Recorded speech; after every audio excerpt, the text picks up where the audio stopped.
It is time for another installment of You Choose My TBR. It's been quite a number of months since I've done one of these, but it's kind of just a fortuitous circumstance. So basically, I'm a little bit ahead with my filming that I'm meant to be doing for videos for this month. So I've decided to place a You Choose My TBR video in for this month and see how it goes. Give it another bit of a trial run, a second chance, if you will. If it works out, great, we'll do one every month. And if it doesn't, that's fine. We gave it a second go. So basically the way that the You Choose My TBR videos work is that I go back a year in time to look at the books that I read this time a year ago. I show you clips from how things were back then, and then I talk to you guys a little bit about them now, thinking back on them. Then at the end of the video, you guys get to vote on one of these books for me to reread. We always do these a month or so in advance. Today it will be about a fortnight in advance so that you guys have plenty of time to vote for the book that you want me to reread. So let's get right on into it and take a look at July's TBR for 2020. This month I have read 13 books, which I don't know if I've done before because I didn't check my past months, but I think that's a record for me. The first book that I read was book 5 in the Mistborn series, Shadows of Self, 4 stars. Shadows of Self by Brandon Sanderson, book number 2 in the second era of the Mistborn series, or book number 5 overall. I'm a bit on the fence with this one. For the moment, I'm going to say maybe. You can vote for this one. So we'll put this in the maybe pile. Now let's move on to the second book that I read in the month of July 2020, and that book was this one. Book 5 of the Vampire Academy series, Spirit Bound. And I gave this book, I think I gave it 5 stars. I did, yes. 5 stars. Spirit Bound by Rochelle Mead, book number 5 in the Vampire Academy series. Yeah, as I said, I did give this book 5 stars. I had come off the month before reading book number 4, Blood Promise, and it just so let me down. It's kind of funny, I had an up and down roller coaster ride with this series. I gave book 1 3 stars, book 2 3 stars, book 3 5 stars, book 4 3 stars, book 5 5 stars. So it was very much up and down, but this was a very enjoyable read for me. Again, I'm kind of thinking of putting this in the maybe pile because I don't know if it's going to be a good idea to reread a book that is any part of a way through a series. So the third book that I read in July of 2020 was a contemporary, Letters to the Lost by Bridget Kemmerer. This book follows our protagonist, who is a girl who I don't remember her name. Yeah, I'm gonna cut that short because I've become a lot more concise these days than I was back then. Letters to the Lost by Bridget Kemmerer. This is a YA contemporary book that I absolutely loved when I read it. I ended up displaying it on my bookshelf for the remainder of the year. That's how much I loved it. Very quick premise of this book is that we are following, it's dual perspective. We follow high school students, a girl and a boy, Juliet and Declan, and both of them are going through grief of some sort of type. Through anonymous letter writing, they end up helping each other through their grief and loss. There is a lot more to the book than that, but that's a basic premise for you. I really, really enjoyed this book and ended up fully trusting Bridget Kemmerer. I went on to read the companion book, More Than We Can Tell, loved that too. And then this year I read the Beauty and the Beast retelling. I'll put a picture of that up there. I did not like that book though, so I prefer her contemporaries. This one you can definitely vote for. The 7 Deaths of Evelyn Hardcastle. This is, I believe, an adult mystery. I'm just going to find it. Yes, it was. An adult mystery by Stuart Turton. There we go. Love the cover, by the way. Love the American cover more, but still do love this cover. The whole staircase in the mansion. It's set in a mansion. I did not like the reveal, but I loved getting to the reveal so much. The 7 Deaths of Evelyn Hardcastle by Stuart Turton. This was such a fun read for me. So yeah, the basic premise, again keeping it incredibly basic, is that we are following a guy, Aiden Bishop? Yes, Aiden well, I get a cookie. It's been a while, it's nearly been a year and I still remember his name. Aiden Bishop, who wakes up to find out that he is basically in a game. Very similar to a book that I just finished reading, in that this book deals with the Groundhog Day trope, where we have our protagonist repeating the day. He's in a continual perpetual time loop. One thing that's interesting about the book is that every day when the day starts over, he wakes up in the body of someone else who is there at the mansion where this game is set.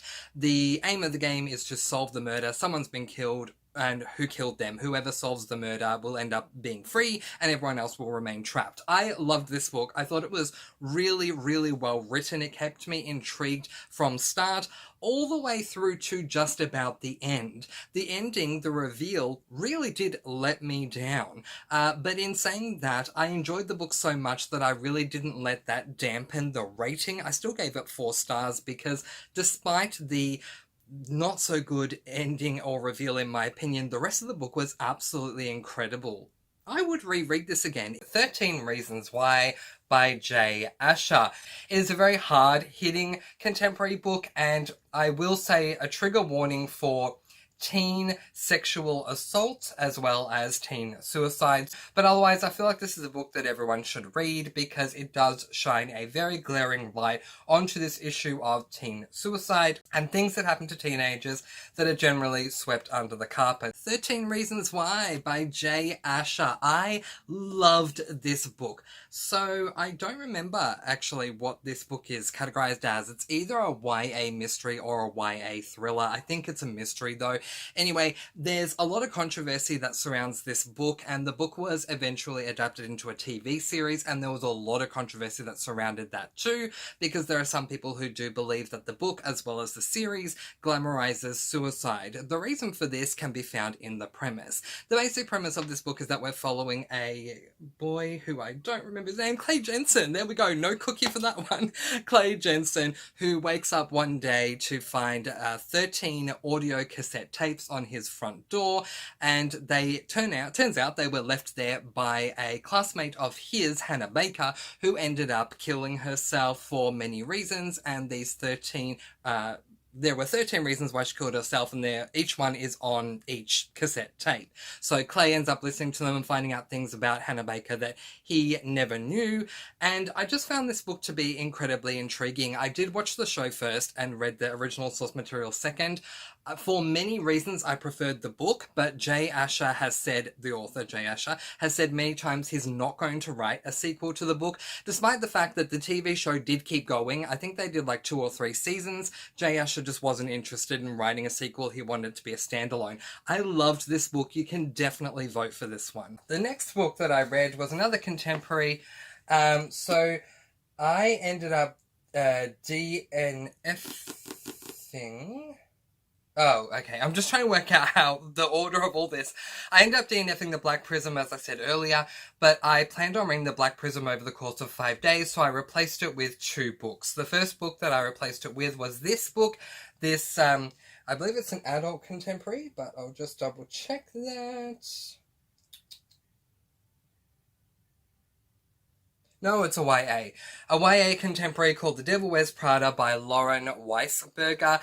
The Devil Wears Prada by Lauren Weisberger. Yeah, so I'm definitely a major advocate of DNFing. If you don't enjoy a book, put it down, pick up another one. Why keep reading if you don't like something? And that was definitely the case with me for this book, The Black Prism by, I believe it's by Brent Weeks. And yeah, I just did not enjoy this book at all for many reasons that I'm not going to waste my time and energy on right now. So I DNF'd that. This book, The Devil Wears Prada, was not on my TBR for July originally, but because I DNF'd The Black Prism, I ended up replacing it with 2 books, and this was one of them. And I absolutely loved this. So the basic premise of this book is that we're following a woman by the name of Andrea Sachs, who ends up taking a job at a magazine called Runway. She ends up being the assistant to the CEO, Miranda Priestley, who is an absolute tyrant of a boss. And I absolutely loved it. You can definitely vote for this one. So, The second book that I replaced The Black Prism with was Rowan of Rin by Emily Rodda. So a little bit of background about this book. My mum actually purchased not this actual book, but the story Rowan of Rin for me when I was a little child, because growing up I always loved to read. I attempted to read this book growing up, not this one, but the one my mum bought me, growing up many times, and I always DNF'd it, and one day thought about this book, and the next day at my own bookstore, the one that I work at, I saw this and thought, oh my gosh, I should purchase it and read it and see what I think of it now as an adult. Rowan of Rin by Emily Rodda. Yeah, fascinating backstory with this one. Absolutely. What I was trying to say in that video a year ago was that my mother had purchased a copy of the book for me. It was a different edition to this one. That edition was much more beautiful, but I can't get it anywhere anymore.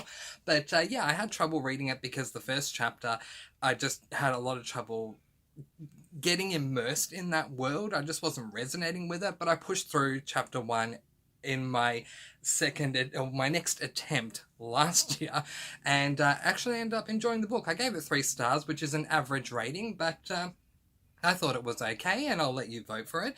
The basic premise of this book is that we follow Rowan. The reason why it's called Rowan of Rin is because Rowan is from a tribe called Rin, and one day the dam, the water in their dam dries up, so all of the residents need to find a way to restore the dam, and they go through a number of different things along the way, a number of different challenges, which made the book really intriguing from start to end. So you can definitely vote for this one. So the next book that I read in July 2020 was this book, Captive Prince by C.S. Picard. I'm trying to hold it in a way where you can see the author.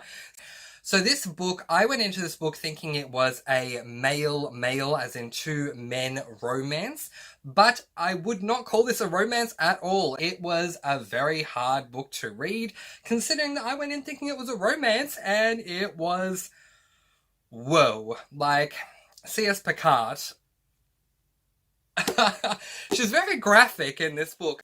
Captive Prince by C.S. Picard. Oh, wow. This is a blast from the past. So this would have to be the, in a word, most risque book that I read last year that was an LGBTIQ plus book. So the basic premise of this book is that we are following a man who was a prince in another castle, who was traded to become a sex slave to a prince in a different castle, and he's treated rather horribly throughout the book. It was interesting to read the character growth and development that they went through in the book, and the ending was very weird. It kind of just veered off into a very different direction.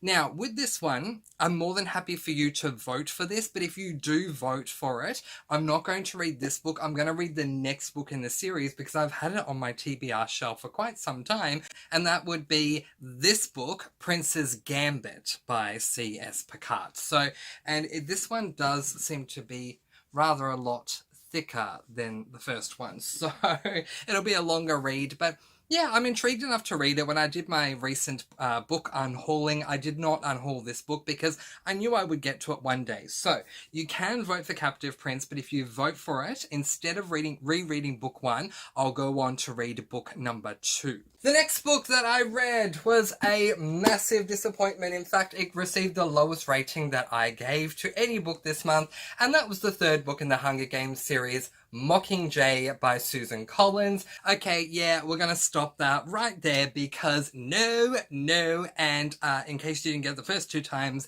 no. So I ended up unhauling that book the moment I had an opportunity to do so, which was January of this year. I wanted to hold on to all the books that I had purchased in 2020 until I hit 2021 and then do a book unhauling, and the first book that I knew was going to go was that book, Mockingjay by Suzanne Collins. So basically, Mockingjay is the 3rd book in the Hunger Games series. I had never read any of the books or watched any of the films of Hunger Games prior to reading this trilogy. I fell in love with book 1 and was eagerly anticipating book 2. Unfortunately, due to a twist that occurs in book 2, what I wanted to see happen in book 2 was not going to happen, but I still liked it enough to give it 4 stars. Book 3 let me down so much that it kind of humorously became referred to as the book we don't talk about on this channel.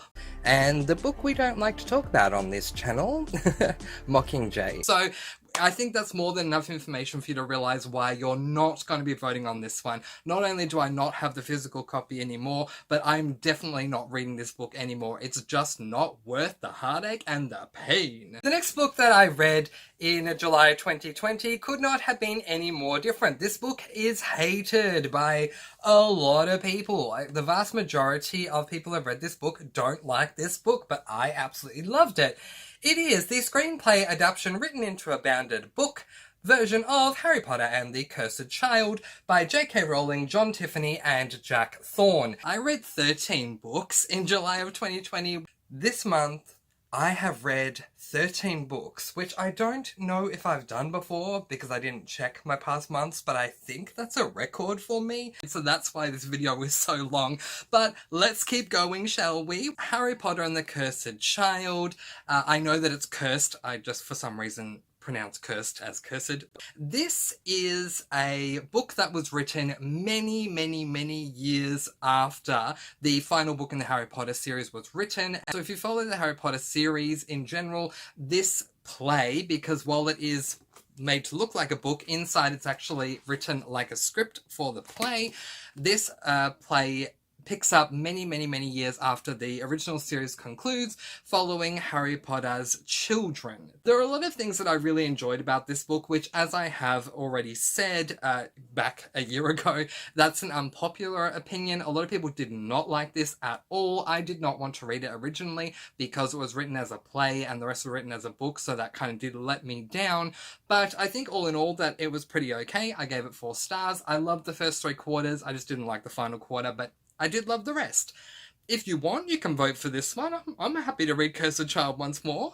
The next book that I read in July 2020 was this book, From Scratch by Tembi Locke. Let's put an image of it up on the screen. From Scratch by Tembi Locke.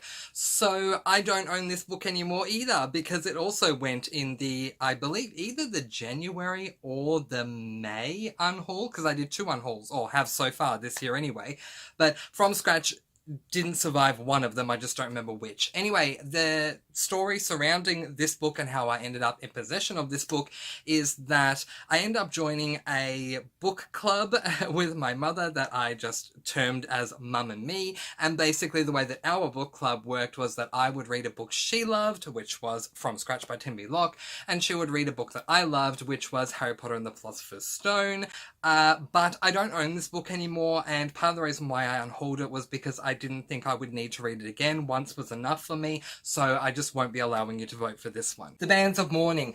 This book was so amazing. Who knew that in July of 2020 I read 2/3 of Mistborn Era 2, but there you go. The Bands of Mourning. Mistborn Era number 2, book number 3, or book number 6 overall. When I first began reading this book, I did think it was the final book in my beloved Mistborn series, but then I came to find out that Brandon Sanderson does plan to write more. In fact, an update on this as of right now is that Brandon Sanderson is just under 50% of the way drafting the next book in this series. So part of me wants to let you vote for this, but another part of me is thinking it's part of a series and we already have more than enough books for you to vote on. So I guess for now, I'll say no. The final book that I read in July was the final Vampire Academy book, Last Sacrifice. And I am so glad I left this till last because this was incredible. Book 6, the final book in the Vampire Academy series, Last Sacrifice by Rochelle Mead. I absolutely loved the way that this series wrapped up. I actually, in that video, I cut it off too quickly, but towards the end of that video, I end up saying that I gave this book an overwhelming 5 stars. I'm going to go back to the rule that I had earlier, which is if it's part of a series, you can't vote for it, but we have more than enough books for you to vote on anyway, so let's take a look at the books that you can vote for. Oh my goodness me, you have 7 books that you can vote for. I mean, back in the day, YouTube used to have these pop-up voting polls that you could put up, but they've gotten rid of them and no one can give me a good reason as to why, but we just kind of have to go with it. Let's re-go over them, shall we? Letters to the Lost by Bridget Camera, The Seven Deaths of Evelyn Hardcastle by Stuart Turton, 13 Reasons Why by Jay Asher, The Devil Wears Prada by Lauren Weisberger, Rowan of Rin by Emily Rodda, Captive Prince by C.S. Picard. If you vote for this one, I will read book 2, Prince's Gambit, and Harry Potter and the Cursed Child. So, here's how things are going to work, just in case anyone wants to know, the rules and how we go about doing all of this. If there is a book that you would like to vote for me to read out of that selection, then just leave the title of that book in the comments section below.